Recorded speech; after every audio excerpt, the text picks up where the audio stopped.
और कोरोना से चल रही लड़ाई के बीच लॉकडाउन 2 को लॉकडाउन 3.0 में बदल दिया गया है। लॉकडाउन 3.0 4 मई से शुरू होकर 17 मई तक चलेगा और लॉकडाउन 3 के दौरान काफी कुछ बदला हुआ नजर आएगा। रेड जोन में हालांकि जो सख्ती है ज्यादा कर दी जाएगी, कोई छूट नहीं मिल रही है वहां, लेकिन जो ग्रीन और ऑरेंज जोन है वहां कई राहत मिलने जा रही है। इसके अलावा कुछ शर्तों के साथ दुकानें खोलने की भी अनुमति दी जाएगी। कोरोना को हराने के लिए सरकार ने देश को 3 जोन में बांटा है, जिसमें रेड जोन है और रेड जोन में 130 जिले हैं देश के। ऑरेंज जोन की अगर बात करते हैं तो इसमें 284 जिले आते हैं, जबकि ग्रीन जोन जिसमें सबसे ज्यादा छूट मिलने जा रही है उनकी संख्या है 319, जहां सरकार की ओर से ज्यादा छूट दी जा रही है। और आपको बता दें साथ ही सरकार ने जगह जगह जो मजदूर फंसे हुए हैं उनको वापस लाने के लिए स्पेशल ट्रेन भी चलाई हैं। और तेलंगाना के लिंगमपल्ली से जो ट्रेन चली वो रात करीब 11:30 बजे रांची के हटिया स्टेशन पहुंची।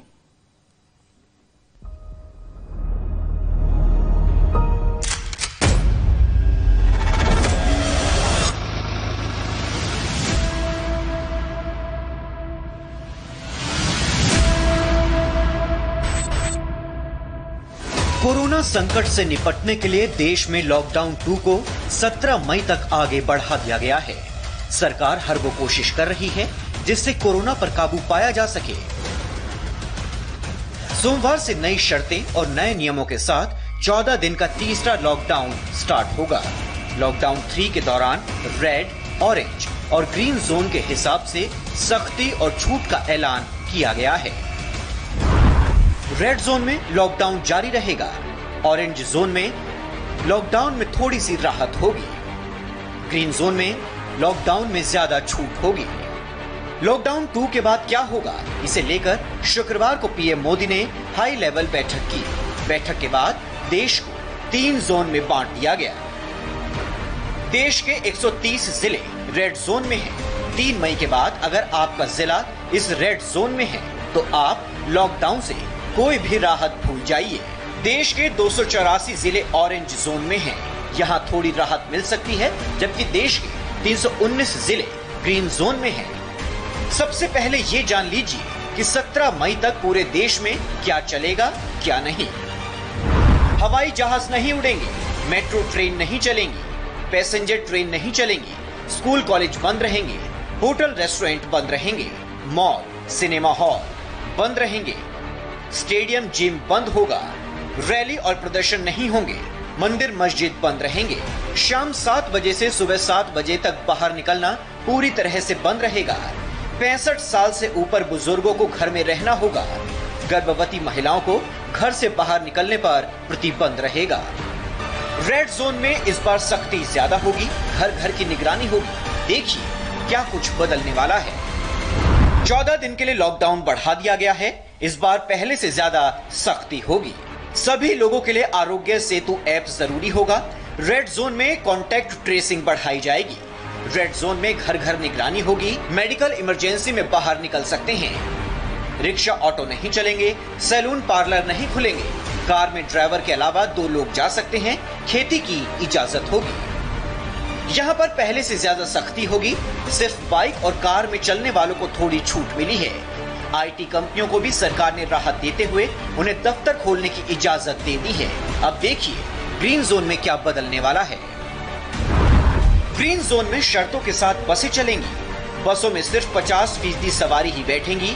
ग्रीन जोन में शराब की दुकानें शर्तों के साथ खुलेंगी। पान की दुकानें भी खोली जा सकेंगी। पान दुकानों पर 6 फीट की दूरी बनाकर रखनी होगी। ऑनलाइन शॉपिंग की जा सकेगी। ये छूट ऑरेंज जोन के लिए भी है।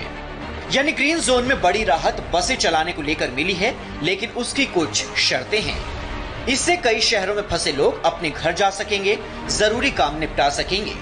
गृह मंत्रालय की गाइडलाइंस में ऑरेंज जोन को भी बड़ी राहत दी गई है।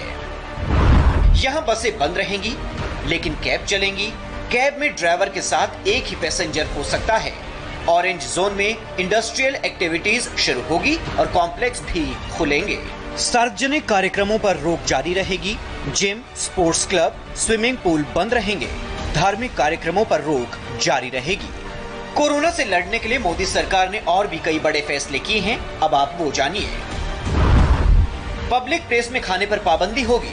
दुकानों पर एक बार में 5 से ज्यादा लोग इकट्ठा नहीं हो पाएंगे। शराब की दुकान पर सोशल डिस्टेंसिंग का पालन करना होगा। ऑफिस और फैक्ट्री के अंदर भी फेस मास्क लगाना होगा। फैक्ट्री के अंदर सोशल डिस्टेंसिंग जरूरी होगी। 65 साल से ऊपर के बुजुर्ग, 10 साल से कम उम्र के बच्चे और प्रेग्नेंट महिलाएं सिर्फ मेडिकल इमरजेंसी में ही बाहर निकलने की इन सबको इजाजत होगी। हर ऑफिस में हर कर्मचारी को आरोग्य सेतु ऐप डाउनलोड करना होगा। पब्लिक प्लेस पर मास्क पहनना जरूरी होगा। पब्लिक प्लेस में 5 से ज्यादा लोग इकट्ठा नहीं होंगे। शादी समारोह में सिर्फ 50 लोगों को इकट्ठा होने की इजाजत होगी। अंतिम संस्कार में 20 से ज्यादा लोग इकट्ठा नहीं हो पाएंगे। सार्वजनिक जगहों पर थूकना दंडनीय अपराध होगा। पकड़े जाने पर जुर्माना देना होगा। नई गाइडलाइन से साफ है कि हमारी और आपकी जिंदगी में काफी कुछ बदलने वाला है। नियम और शर्तें बिल्कुल साफ हैं। घर में रहें, खुद भी सुरक्षित रहें और कोरोना को हराने में सरकार की मदद करें।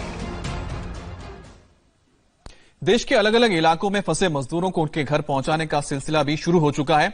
कल रात आपको बता दें, तेलंगाना से हजारों की संख्या में मजदूर झारखंड पहुंचे हैं और आज एक और ट्रेन रांची पहुंचने वाली है, जो कल रात राजस्थान से रवाना हुई थी। इसके अलावा रेलवे की 5 अलग अलग जो श्रमिक स्पेशल ट्रेन है, उसे लॉकडाउन में फंसे मजदूरों, तीर्थयात्रियों, पर्यटक यानी कि सैलानियों और छात्रों को उनके घर तक पहुंचाने के लिए लगाया गया है।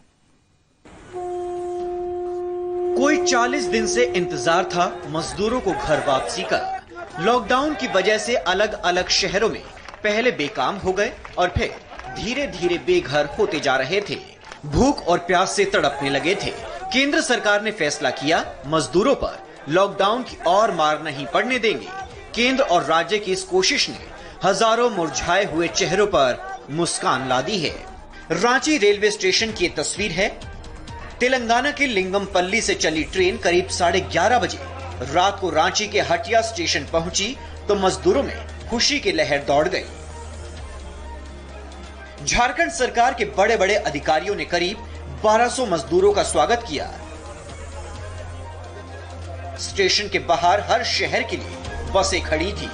जिनको पलामू जाना था उनके लिए अलग बस, जिनको जमशेदपुर जाना था उनके लिए अलग बस।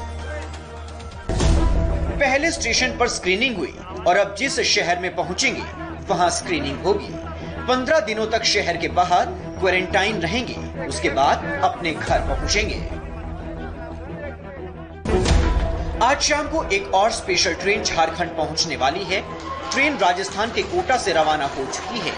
झारखंड की ही तरह दूसरे राज्यों में फंसे मजदूरों को भी राजस्थान के अलग अलग शहरों से रवानगी शुरू हो गई है।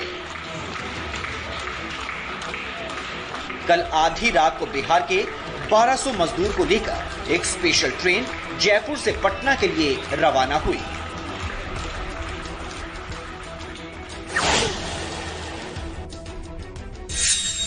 जयपुर से पटना जाने वाले 1200 मजदूरों को बसें लेकर आ चुकी हैं। यहाँ देखिए एक साथ 4 बसें आई हैं अलग अलग जगह से। इन बस में ये मजदूर मौजूद हैं। इनकी स्क्रीनिंग पहले ही की जा चुकी है, जहाँ से इन मजदूरों को लाया जा रहा है। उसके बाद आखिरी स्क्रीनिंग इस प्लेटफॉर्म के अंदर होगी। 22 मार्च के बाद पहली बार ऐसा होगा जब ट्रेन चलाई जा रही है। ये बिहार सभी मजदूर जा रहे हैं। खुश बहुत ज्यादा हैं क्योंकि बहुत दिन से लॉकडाउन में फंसे हुए थे और यही वजह है कि अब जब इन लोगों को भेजा जा रहा है तो इसके लिए एहतियात भी पूरा बरता जा रहा है।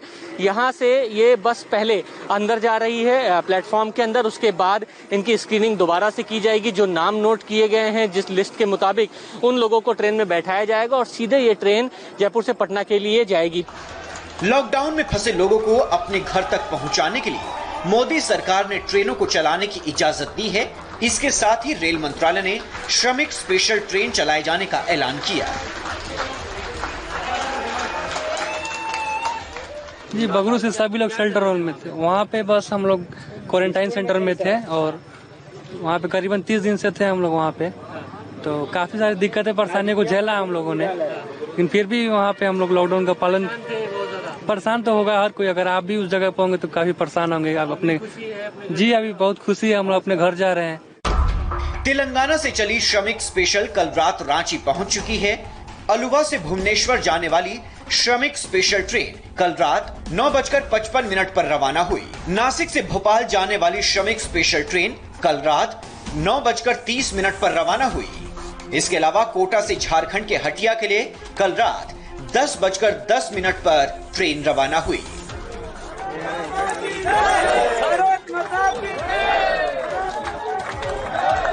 नासिक से चलकर आज रात भोपाल पहुंचेगी ये ट्रेन।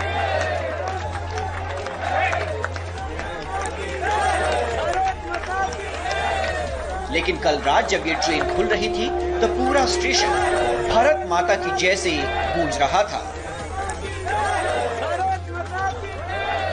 लोग गो कोरोना के नारे लगा रहे थे।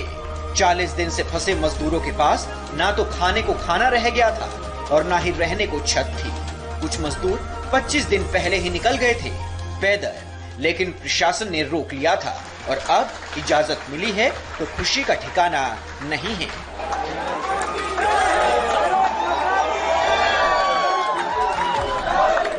रेलवे के जरिए लॉकडाउन में फंसे प्रवासी मजदूरों, तीर्थ यात्रियों, पर्यटकों, छात्रों और अन्य व्यक्तियों को लाने ले जाने के लिए 1 मई से श्रमिक स्पेशल ट्रेन चलाने का फैसला लिया गया है।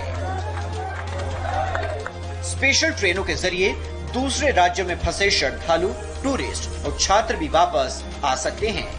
स्पेशल ट्रेनों में भेजे जाने वाले मुसाफिरों की पहले स्क्रीनिंग होगी और सिर्फ ऐसे लोगों को सफर की इजाजत होगी जिनमें कोरोना के कोई लक्षण नहीं होंगे। मुसाफिरों को सैनिटाइज्ड बसों में रेलवे स्टेशन लाया जाएगा। इस दौरान हेल्थ प्रोटोकॉल का पूरा ध्यान रखा जाएगा। मुसाफिरों के लिए पीने के पानी और खाने की व्यवस्था उन राज्यों को ही करनी होगी जहां से ट्रेन रवाना होगी। गृह राज्य पहुंचने पर यात्रियों को राज्य सरकार स्वागत करेगी। यहाँ पर एक बार फिर से सभी यात्रियों की स्क्रीनिंग की जाएगी। मुसाफिरों को घर तक पहुँचाने से पहले 15 दिनों तक क्वारंटाइन किया जाएगा, जिसका इंतजाम भी राज्य सरकार करेगी। जाना है थी पटना। हाँ। तो रजिस्ट्रेशन करवाया था क्या? बोले थे कि रिजर्वेशन नहीं होगा, चला जाओगे, चल जाओगे, गरीबी है, खाना पैसा नहीं है, मजदूरी कहते हैं, ठेकेदार बोलते कि नहीं मिलते हैं, तो बोलते हैं कि आगे 3 महीने के बाद मिलेगा पैसा। हम रो रहे हैं खाना बिना सर। किसी को अपने घर पहुंचने के लिए 1000 किलोमीटर का फासला तय करना है, किसी को 2000 किलोमीटर का। मजदूरों के कंधों पर पिछले 1 महीने से पड़ा हुआ सामान का बोझ आज हल्का हो रहा है। अपने घरों की ओर लौटते हुए मजदूरों की जुबान में जान आ गई है।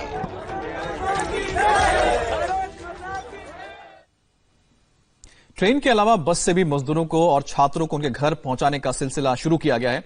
कल रात राजस्थान और मध्य प्रदेश के जो बसेस हैं वो यूपी और राजस्थान के लिए रवाना हो गई। 40 दिन के लॉकडाउन के बाद रोज कमाने वाले, रोज खाने वाले, अपने घरों को पाई पाई कमाकर चलाने वाले अब अपने घरों को लौटना चाहते हैं। सरकार ने मौका दिया तो मजदूरों की चाल में भी रफ्तार आ गई है। इंदौर की तस्वीर है ये। राजस्थान से आधी रात को 38 मजदूर इंदौर पहुंचे हैं। हर एक मजदूर किसी भी कीमत पर बस अपने घर पहुंचना चाहता था। मध्य प्रदेश सरकार का रास्ता केंद्र सरकार ने आसान कर दिया है। मध्य प्रदेश शासन ने कई सारी वाहनों की व्यवस्था की जा रही है, जिसके माध्यम से जो हमारे यहाँ फंसे हुए हैं उनको उस राज्य में पहुंचाया जाएगा और दूसरे राज्यों के लोगों को यहाँ लाया जा रहा है। अब हर राज्य में जहां भी मजदूर फंसे हैं, मध्य प्रदेश सरकार से संपर्क कर रहे हैं। सरकार भी पूरी कोशिश कर रही है ताकि मजदूर अपने घर तक पहुंच सके। अभी हमारे ये जो 38 लोग जो आए हैं मजदूर, वो राजस्थान में निम्बाहेड़ा वगैरह और उस तरफ काफी दिनों से लॉकडाउन के पहले गए हुए थे और वो नहीं आ पा रहे थे, तो उनके लिए बस भेजी गई थी। उस बस से ये लोग आज यहाँ पर आए हैं इंदौर में। 1473 मजदूरों को पहुंचाने की तैयारी हो रही है। सैकड़ों की संख्या में बसें खड़ी हैं। उत्तर प्रदेश से लेकर बिहार तक, ओडिशा से लेकर बंगाल तक हर राज्य के मजदूर हुबली में फंसे हैं। ईंटों का बड़े पैमाने पर हुबली में उत्पादन होता है। कई राज्य के मजदूर यहाँ काम करते हैं। लॉकडाउन हुआ तो आने जाने के सारे रास्ते बंद हो गए। न काम मिल रहा था न रोटी। अब 40 दिन बाद घर जाने का मौका जरूर मिला है। दिल्ली के कश्मीरी गेट की यह तस्वीर है। कोटा में हजारों की संख्या में मजदूर और छात्र फंसे हैं। करीब 900 छात्रों के साथ मजदूरों को लाने के लिए 40 बसें आधी रात को राजस्थान के लिए रवाना हो गई हैं। ये तस्वीरें भोपाल की हैं। भोपाल के ऐशबाग डिपो से कल 2 बसों में मजदूरों को उत्तर प्रदेश भेजा गया, लेकिन उससे पहले हर मजदूर की स्क्रीनिंग की गई। बस डिपो पर भी मजदूरों को सोशल डिस्टेंसिंग के बारे में समझाया गया। लॉकडाउन के 37 दिनों तक देश के विभिन्न हिस्सों में फंसे रहने के बाद अब राज्य सरकारें तमाम मजदूरों को तमाम प्रदेशों से बुला रही हैं। मध्य प्रदेश की सरकार अब तक 35,000 से ज्यादा श्रमिक हरियाणा, गुजरात, राजस्थान से मध्य प्रदेश बुला चुकी है। वहीं अब मध्य प्रदेश से उत्तर प्रदेश के श्रमिक जो राजधानी भोपाल में फंसे हुए थे पिछले 37 दिनों के लॉकडाउन के बाद, उनको वापस भेजने की कवायद कर रही है। इस वक्त यहाँ पर 70 जो उत्तर प्रदेश के विभिन्न इलाकों के जो श्रमिक थे उनको भेजने की तैयारी राज्य प्रशासन ने की गई है। उत्तर प्रदेश में भी बाहर से आए मजदूरों को घर घर पहुंचाने की तैयारी शुरू हो गई है। कल मध्य प्रदेश के रीवा और सतना जिले से 23 बसों के जरिए करीब 850 मजदूरों को प्रयागराज लाया गया। जिन मजदूरों को वापस लाया गया वो कई दिन पहले पैदल ही अपने घरों की तरफ चल पड़े थे, लेकिन मध्य प्रदेश सरकार ने इन्हें रीवा और सतना में रोक दिया था। बाद में यूपी और मध्य प्रदेश सरकार के बीच सहमति बनने के बाद इन मजदूरों को प्रयागराज लाया गया। वो घर जाने के लिए वहाँ से पैदल आए थे तो इधर रीवा में रोक लिया गया था, 14 दिन वहाँ पे रखा गया और रीवा से बस आई है इधर से हम फर्रुखाबाद जाएंगे। जबलपुर से हम लोग आए हैं भाई, बनगांव में पकड़े गए थे, वहाँ से यहाँ ले आए, जौनपुर जाना है हम लोग। मजदूरों को वापस घर तक पहुंचाना कितनी बड़ी चुनौती है वो आप इस तस्वीर के जरिए समझ सकते हैं। महाराष्ट्र मध्य प्रदेश बॉर्डर पर कल बसें चलने की खबर फैली तो हजारों मजदूर चिलचिलाती धूप में बसों के इंतजार में सड़कों पर ही सो गए। सोशल डिस्टेंसिंग की धज्जियां उड़ने लगी। ऐसा सिर्फ इसलिए हो रहा है क्योंकि लोगों के सामने रोजगार के साथ साथ रोटी का भी संकट खड़ा हो गया है। अब केंद्र और राज्य सरकार कोशिश कर रही है कि हर कोई अपने घर पहुंच सके ताकि कोरोना के साथ साथ बेरोजगारी और भूख का संकट खड़ा न हो। कोरोना महामारी के बीच अब इंडियन आर्मी एक्शन में आने वाली, हम कहें कि जो पूरी की पूरी फौज है हमारी, तीनों एक्शन में आ जाएंगी। आर्मी का ये खास एक्शन किस लिए, ये भी आपको बताते हैं। इस बार आर्मी आपदा में जूझ रहे और जो लोगों की मदद कर रहे हैं उनको धन्यवाद देने के लिए खास तौर पे एक कार्यक्रम का आयोजन करने जा रही है। जो दिन रात लोगों की सेवा कर रहे हैं, इस महामारी को हराने में लगे हैं, अब सेना के तीनों जो अंग हैं 3 मई को पूरे दिन आसमान से लेकर समंदर की लहरों तक देश का हौसला बढ़ाएंगे। और कैसे बढ़ाएंगे ये अब आपको बताते हैं। पटियाला के पुलिस अफसर हाथ गंवा चुके थे, लेकिन पूरे देश ने दुआ की तो हाथ तो वापस जुड़ा ही पूरी फोर्स ने इस तरह से सम्मानित किया। पुणे के मेडिकल स्टाफ अपने घर लौटी तो पूरी सोसाइटी फूल बरसाने लगी। कोरोना वॉरियर्स के सम्मान में कभी थालियां बजाई गईं तो कभी दियों से पूरे जहान को रोशन कर दिया। अब इसी जज्बे को सलाम करने जा रही है देश की आर्मी। आसमान के सीने को चीरते हुए एयरफोर्स के लड़ाकू जहाज कोरोना वॉरियर्स को सलाम कहेंगे।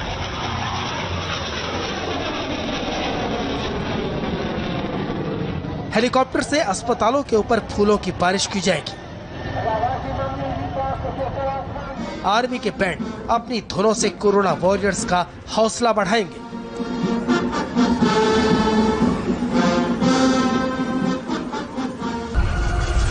समंदर के आंचल में भारत के जंगी पोत रोशनी से जगमग होकर भारत सहित पूरी दुनिया के कोरोना वॉरियर्स को सम्मान देंगे। ये कार्रवाई 3 मई को सुबह 8 बजे से शाम तक चलेगी। ये पूरी कार्रवाई 3 मई को सुबह 8 बजे से शाम तक चलेगी। Chief of defence staff Vipin Rawat जब खुद इसका ऐलान करने आए तब उनके साथ थे सेना के तीनों अंगों के चीफ। सीडीएस के मुताबिक एयरफोर्स के लड़ाकू जहाज श्रीनगर से त्रिवेंद्रम तक फ्लाई पास्ट करेंगे। असम के डिब्रूगढ़ से गुजरात के कच्छ तक भी फ्लाई पास्ट होगा। हेलीकॉप्टर से उन अस्पतालों में फूल बरसाए जाएंगे जहां कोरोना पीड़ितों का इलाज चल रहा है। समंदर के किनारे नौसेना के जंगी जहाजों को तैनात करके उन पर रोशनी की जाएगी। थल सेना के बैंड कई कोविड अस्पतालों में धुन बजाकर कोरोना वॉरियर्स का हौसला बढ़ाएंगे। 3 मई की सुबह सबसे पहले तीनों सशस्त्र सेनाएं पुलिस कर्मियों के सम्मान में पुलिस मेमोरियल में श्रद्धांजलि देंगी। सुबह 8 बजे से कार्रवाई शुरू होगी और शाम तक जारी रहेगी। हमारे डॉक्टर्स, हमारे अन्य मेडिकल प्रोफेशनल्स, नर्सेस, साथ में सफाई कर्मचारी, हमारे पुलिसकर्मी जो दिन रात लॉकडाउन के निर्देश का पालन करने में देशवासियों की मदद कर रहे हैं। तो वहीं दुनिया में कोरोना का संकट गहराता जा रहा है। अमेरिका के अलावा यूरोपियन कंट्री को कोविड-19 के वायरस ने ऐसा जकड़ा है कि वो बेबसी महसूस कर रहे हैं। अस्पतालों के जो मौत के आंकड़े हैं और कब्रिस्तानों में ताबूत जो है अमेरिका और यूरोप के हौसले तोड़ते जा रहे हैं। और इस बीच अच्छी खबर यह है कि जापान और जर्मनी जैसे देश लॉकडाउन से अपने नागरिकों को कुछ राहत दे रहे हैं।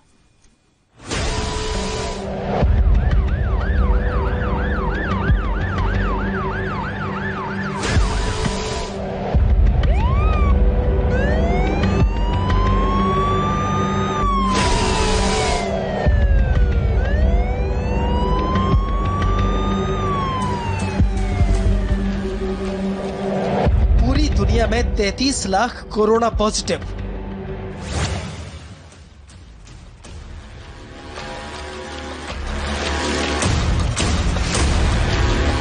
दुनिया में कोरोना से 2,39,000 से ज्यादा की मौत।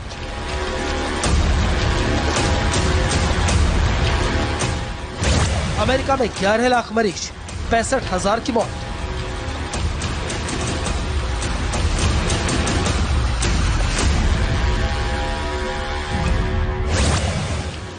चार अलग अलग कैमरों से न्यूयॉर्क की सबसे खौफनाक तस्वीर देखिए। ये ड्रोन कैमरे की तस्वीर है। सामने फ्यूनरल होम, जहां पर मान्यताओं के मुताबिक अंतिम संस्कार किया जाता है। उसके सामने 2 मिनी ट्रक खड़े हैं, जबकि पास में ही एक 40 फीट लंबा ट्रक खड़ा है। पुलिस ने पूरे इलाके की नाकाबंदी कर रखी है। इसके आगे जो आप देखेंगे उसके बाद आपको अपनी आंखों पर यकीन नहीं होगा, क्योंकि इन ट्रकों में करीब 100 लाशें मौजूद हैं, जो हफ्तों से इन ट्रकों में पड़ी थीं। एक के ऊपर एक, जैसे किसी गाड़ी में सामान को जबरदस्ती भरा जाता है। बिल्कुल ठीक इसी तरह से डेड बॉडी को भरा गया था। इसकी खबर तब लगी जब ये लाशें सड़ने लगी। आसपास भयंकर बदबू फैल गई। These are people that live this earth. ये लोग इसी धरती पर रहते थे और आज देखो कैसे इनको फ्रीजर में भरा गया है।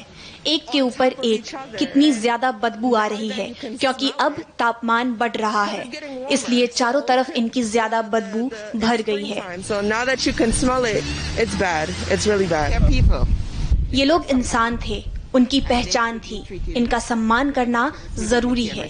ऐसे इनको फेंक देना एकदम गलत है, ये अच्छा नहीं है। न्यूयॉर्क का इतना बुरा हाल है कि हर 120 सेकंड के बाद किसी की सांसें थम जाती है। शहर के किसी कोने से रोने की आवाज आती है। न्यूयॉर्क में 3,10,000 से ज्यादा कोरोना पॉजिटिव केसेस हैं। अब तक 24,000 से ज्यादा लोगों की मौत हो चुकी है। न्यूयॉर्क में हर दिन औसतन 800 लोग कोरोना से दम तोड़ रहे हैं। हर 2 मिनट में कोरोना जान ले रहा है। न्यूयॉर्क में कोरोना से मौत का रेट इतना हाई है कि कब्रिस्तान में जगह कम पड़ गई है। लाश को दफनाने और उसका अंतिम संस्कार करने के लिए वेटिंग लिस्ट कंफर्म होने का इंतजार करना पड़ रहा है। कब्रिस्तान में पैर रखने की जगह नहीं है और लाशों के लिए ताबूत नहीं है।